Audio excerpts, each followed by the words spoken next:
Bismillahirrahmanirrahim. Assalamualaikum warahmatullahi wabarakatuh.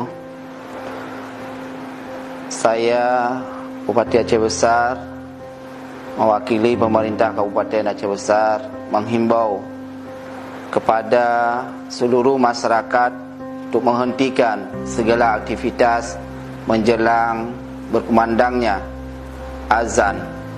Mari kita semua memakmurkan masjid, menasah-menasah dengan mendirikan salat secara berjamaah.